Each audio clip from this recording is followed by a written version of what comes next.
This is one of my local haunts. It's a burger and beer place, but one day we ordered the grilled cheese sandwich off the kids' menu, and I was like, what is this? Did they make a grilled cheese out of a pancake? Oh, derp, it's a smashed hamburger bun, and it's crazy delicious. It's like a cross between a panini and a pastry. This is Brandon Humphreys showing us how it's done. That's clarified butter he's rolling onto a brioche hamburger bun. Slice of Swiss and 2 slices of cheddar on the inside, and then he smashes it on the griddle with a weight. Brioche is buttery and a little sweet, so when it gets intense heat like this, it goes really brown and crispy, which is why this sandwich tastes almost like a pastry. He flips it after 3 minutes, and the reason he cuts it before it's done cooking is so the cheese from the 2 halves will melt together again. Then comes some fancy stuff. We add a dome and do a little steam around the dome to ensure more moisture and the melting of the cheese. That's just water that he squirted around there, and I guess it's seeping under the dome and steaming the sandwich a little bit. Well, certainly if you ever made a good basic grilled cheese sandwich at home, you know that covering it with a lid helps the cheese to melt all the way through before the bread burns. Speaking of cheese, about a minute later, off it comes, and look at that stringy cheese oozing out as he pulls the halves apart. He got that by cutting the sandwich and then cooking it some more so the cheese melted back into itself. Honestly, that has no business being on the kids' menu. It's like they've discovered a whole new food. It's just so special, so good. I'm going to try to adapt it for the home. I had to go to the fancy grocery store to get brioche buns. Cut that in half, and I'm just going to do 1 slice of cheddar and a slice of Swiss. I don't like quite so much cheese, but you do you, friend. Now here's my trusty 10-inch nonstick skillet. Gonna preheat it on medium, or maybe just a little south of medium. I'm gonna need a weight, and that is literally a brick that I found in my backyard. I'll wrap it in foil for hygiene.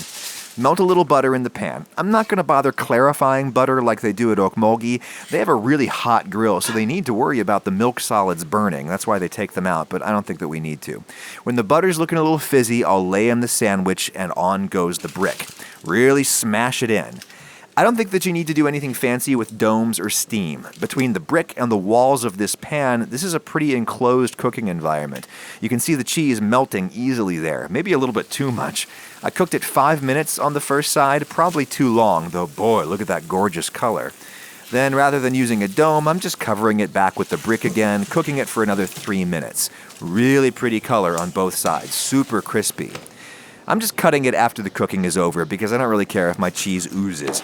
As you can see, because I cooked it a few minutes longer than Brandon did, the cheese melted right out of the sides. It's hard to call that a mistake, though, because it resulted in these crackery bits of fried cheese around the edge. I'm gonna call that a happy little accident. Okay, now I'm gonna try to take this recipe off the kids' menu, as it were. Make it a little bit more grown up by dabbing some balsamic vinegar into both sides of the bun. Slice of Swiss, and then a few spinach leaves, cheddar on top, and then I'll fry that one as before.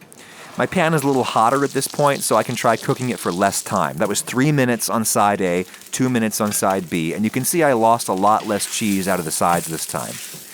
You know how grilled cheese and salad is a great combination? Well, this is that, except all in one bite. I'm sold.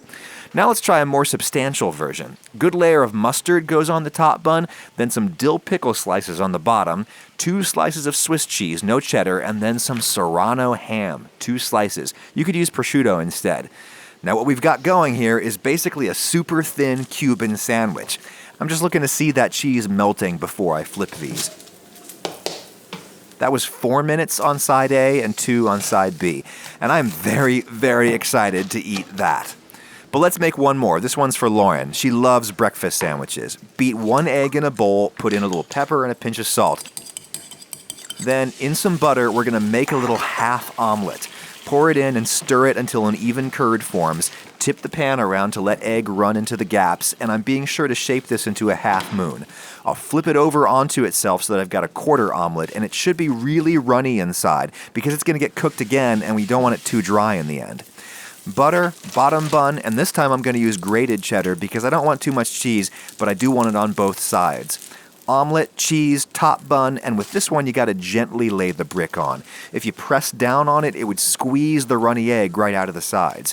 3 minutes on side A, 2 on side B. That seems to be a pretty reliable timing. And good morning, friends. Yeah, if you pull the omelet when it's too runny, it's going to be perfect after you grill it in the sandwich. Which of these beauties am I going to eat? Who am I kidding? It's going to be the Cuban. Ham and cheese and pickles and mustard on fried sweet bread. That is everything I want in food right there. But let your imagination run wild. Just take this concept, the smashed brioche grilled cheese.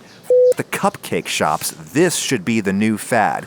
And we can all thank the folks at Okmulgee Brew Pub in Macon, Georgia. Hashtag not an ad, I just like that place.